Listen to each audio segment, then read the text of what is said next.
There are moments in life when you start questioning everything, not just people, but purpose. You gave them your loyalty, and they gave you silence. You showed them love, and they gave you lies. You prayed for them, covered them, stood by them, and they turned around and treated you like you were nothing. And in the quiet of your pain, with your heart shattered and your spirit tired, you wondered, God, did you see that? Let me tell you something right now. Yes, he did, and what's coming next will make it all make sense. This message isn't just another motivational speech. It's a divine interruption, a prophetic reminder that God is not blind to your tears, deaf to your prayers, or absent in your storm. In fact, the very people who misjudged you, mishandled you, and misused you are about to witness your rise. This isn't revenge. This is redemption. This isn't a clapback. This is a comeback, authored, ordained, and orchestrated by God himself.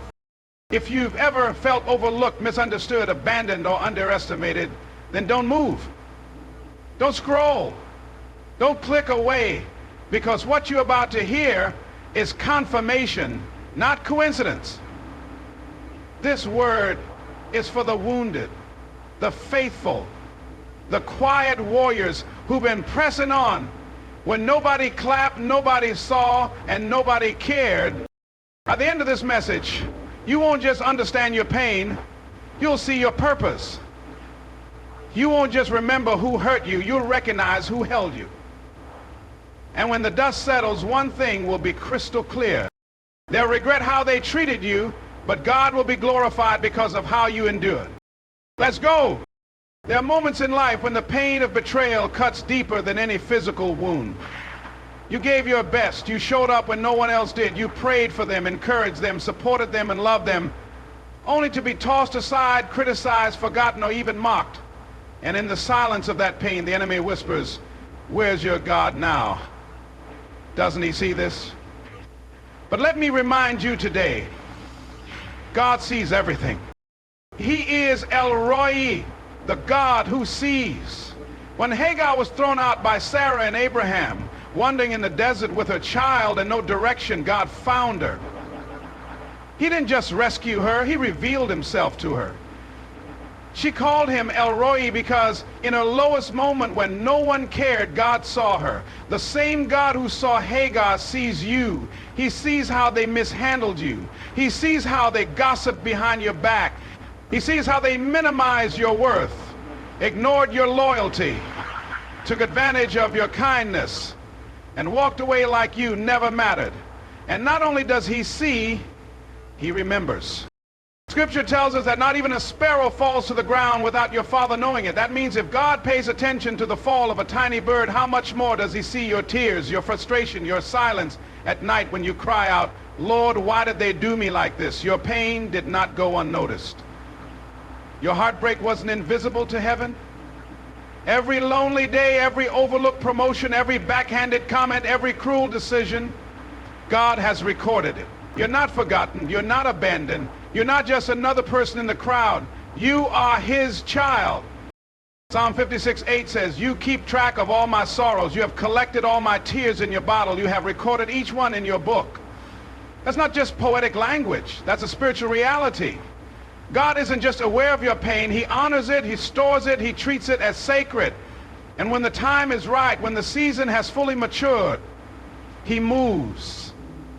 The God who sees is also the God who vindicates. Make sure those who mocked you will witness your rising. Those who dismissed you will be forced to see what God always saw in you. God is not passive.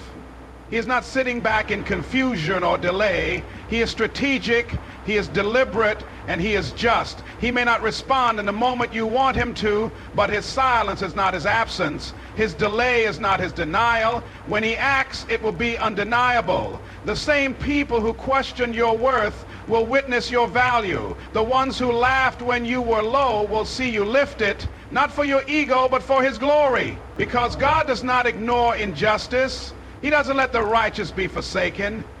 What they did in the dark, God saw in full light. What they whispered, heaven heard, and what you endured, heaven will reward. The God we serve is a God of reversals. He specializes in turning the tables in ways that leave people stunned and speechless. When life pushes you down, when people count you out, when doors slam in your face and voices say, you'll never rise from this, that's when God steps in and says, watch me. You might feel like the underdog now, like the forgotten one, like the last person in line. But that's not how your story ends. God is not finished. He's setting the stage for a divine reversal, a supernatural elevation that no man, no system, no betrayal can stop. The Bible declares in Psalm 118:22, the stone that the builders rejected has become the cornerstone. That's not just poetry, that's prophecy. That's a blueprint for how God operates. What the world rejects, God restores. What others throw away, God builds with. The very thing people said was not good enough becomes the foundation of something unshakable. That verse points to Jesus, but it also applies to you. If you've been overlooked, if you've been passed over, if you've been judged by your appearance, your background, your past, or your pain, rejoice, because you're a candidate for reversal. God often hides his greatest treasures in the most broken packages. When Joseph was thrown into the pit by his brothers, it looked like the end. But the pit was the path to the palace. When David was out in the field, forgotten by his father and brothers, it looked like he was unqualified.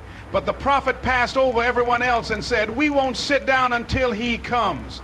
Reversal. When Mordecai was hated by Haman, when Esther stood trembling before the king, when it looked like the enemy had won, God flipped the script. The gallows Haman built for someone else became his own downfall. That's divine reversal. God never forgets his people. He doesn't miss a detail. While they were rejecting you, he was anointing you. While they were talking about you, he was preparing a crown. While they were pushing you out, he was positioning you in. This is not the end. The season of struggle is not wasted. God is using it as the setup. The very ones who thought you'd never become anything will have to look again. Because when God reverses something, it doesn't just restore. It multiplies. It magnifies. It elevates. This isn't just about vindication, it's about transformation. God isn't trying to just get you back at the same level. He's lifting you to a new one. One where you can bless others. One where your voice has weight. One where your story becomes someone else's survival guide. That's what reversal is for. Not revenge, but redemption. So if you're in a rejected place, if the builders of your life, the ones you trusted, the ones you thought would support you, have cast you aside, just remember, the cornerstone always comes last. But when it comes, it holds the whole structure together. There's some things you go through in life that make no sense at first. The betrayal, the loss, the closed doors, the disappointments, all of it feels like unnecessary pain. You find yourself asking, why would God allow this? And it's in those moments of confusion and heartbreak that you must remember this truth. What they meant for harm, God will use for good. It may not feel like it now. You may be standing in the ashes of something you thought would last forever. But God is still in control. He is not the author of evil, but he is the redeemer of it. He takes what the enemy used to try to destroy you and turns it into a weapon for your destiny. Joseph understood this better than anyone. Sold into slavery by his own brothers, falsely accused, thrown into prison, forgotten by those he helped.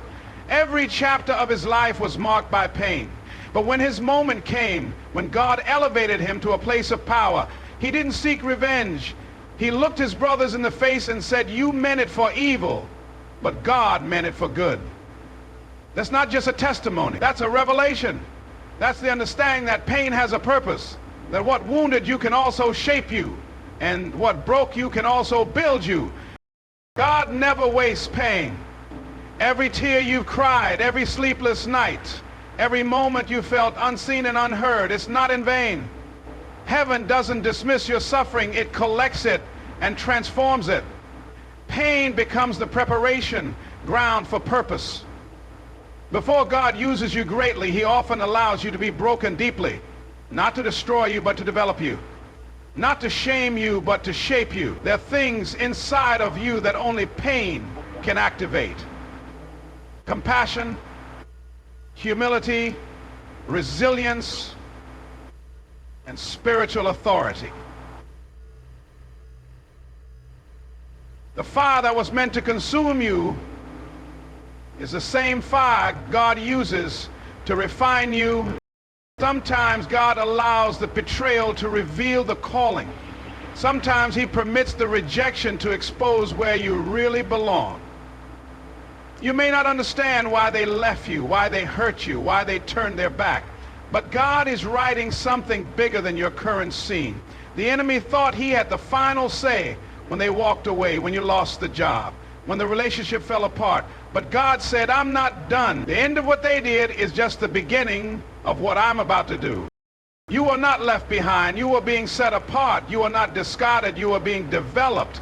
You are not defeated. You are being destined. There's a weight to your calling, and pain becomes the process to carry it. You can't minister healing until you've been wounded.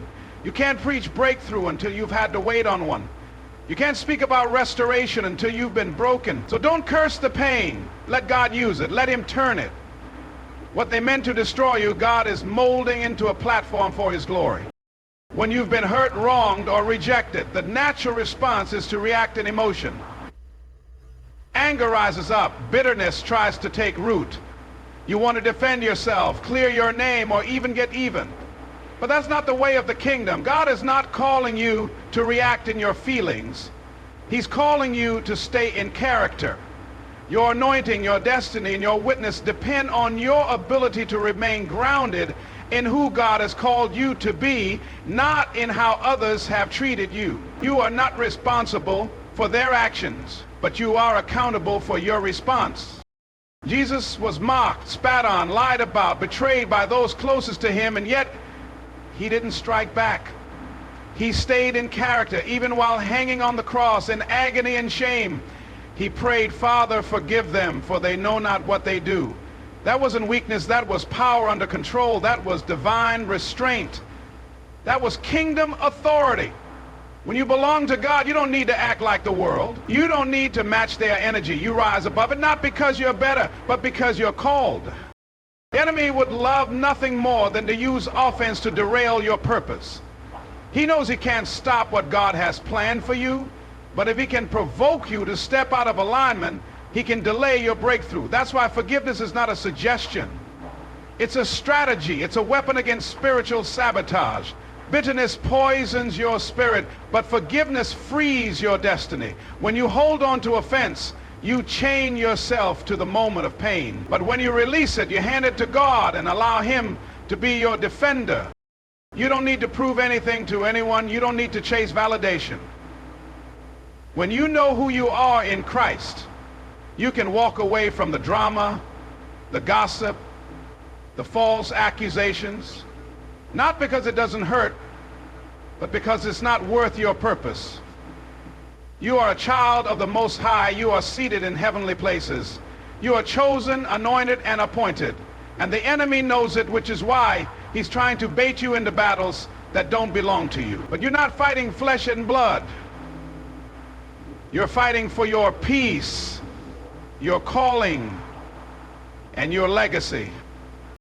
There's a level of blessing reserved for those who refuse to retaliate. There's an elevation that comes to those who stay in character when the pressure is high. God will honor you for choosing righteousness over revenge, for walking in grace when you had every right to be bitter, for staying silent when your flesh wanted to shout. He sees the restraint. He sees the humility. He sees the tears you cried behind closed doors, and he will reward you openly. So don't let your emotions sabotage your elevation. Stay in character, stay planted, stay faithful. Because the same people who tried to break you will one day witness how God kept you. There is something powerful and prophetic about how God chooses to bless his people. Not in secret, not hidden away, but in full view of those who tried to break them. Psalm 23:5 declares, you prepare a table before me in the presence of my enemies. That verse is not just poetic imagery. It is divine strategy. It is God's way of showing that what he has planned for your life will be fulfilled in such a way that even those who mocked you, betrayed you, lied about you, and abandon you will have to sit and watch. They won't be able to stop it, block it, or deny it. When God elevates you, it will be public, undeniable, and unstoppable. This is not about arrogance. It's about vindication. It's about God putting His glory on display through your story. When people see how far you've come, how you survived what should have broken you, how you're walking in joy and peace after all the pain, they won't be able to take credit. It will be clear that it was the hand of God. He didn't just lift you to comfort you.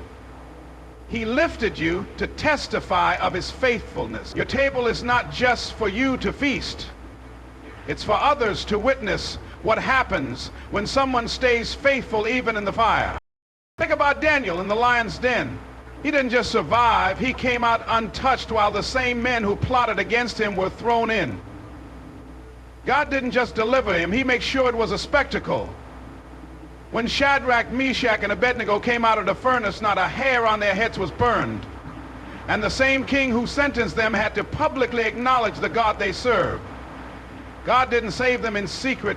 He did it where everyone could see. He did it so His glory could be revealed through their resilience. God is preparing your table. And some of the very people who talked about you, laughed at your dreams, or tried to shut doors on you, that will be in the audience when your moment comes. Not because you want to shame them, but because God wants to show that His favor overrides human rejection. What they said about you won't matter when God's hand is clearly on you. Their doubt will be silenced by His demonstration. Their disrespect will be overshadowed by His elevation.